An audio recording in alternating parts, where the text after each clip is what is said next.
अरे कहे मुहमा बनवलो तू बारे वैसा होता का अब बोला बोला ये उसा पसंद कैसा बता दे सुन बोल तोरा जेहन जेहन पसंद है तो नहीं दे मोर भाई अरे बाप रे बड़ा बड़ा स्मार्ट छे अच्छा कहे मुहमा बनवलो तू बार वैसा अच्छा अब बोला बोला ये उसा पसंद कैसा होता का अब सुन बोला हई गवैया लेबू कि बजबैया लेबू कि हमरा भैया नियन सुन भैया लेबू हटा हमरा सुना सुन रे उसा का है अब तू ही बता तोरा गवैया पसंद छो कि बजबैया कि हमर भैया ऐसे सुनबैया अब तो डिसाइड कर अरे ना हम गवैया ले हो अच्छा आ ना बजबैया ले हो आप धरा के लागे छे बोल बोल बोल। अरे ना हम गवैया ले हो अच्छा आ ना हम बजैया ले हो हां सब बजैया तो लगे छौ कना केना कावर झील में सुखैर गेलो केना न गेली आ तू धारो लगे छी धार में फसिया के ले ना बोल तो भाई अरे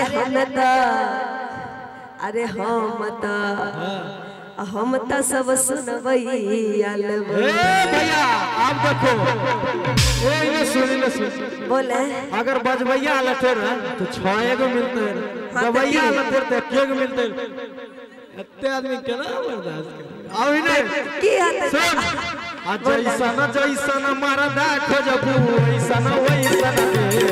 सुन प्यारी हो जैसा न मरदा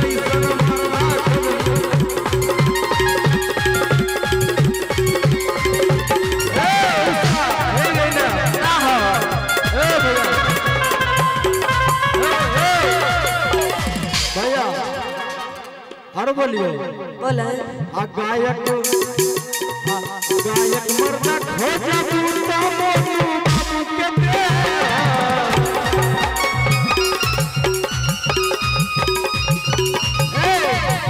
आ बजावे वाला खोजबू तो सुशील बाबू के दे आ सुनबैया मरदा खोजबू तो ओ भैया के दे सुन प्यारी हो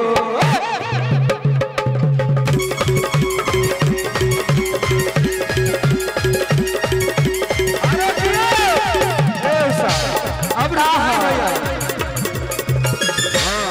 एक बात कहियो अब हमरा पास जे छै ने ठेकेदारो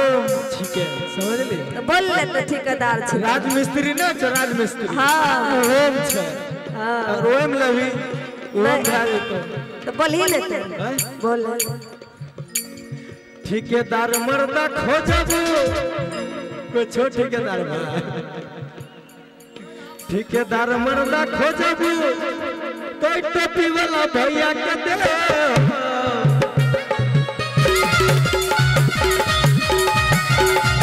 ठेकेदार मरदा खोजबू कोई टोपी वाला के दे ए भैया आ गायक मरदा खोजबू तो गौरव भैया के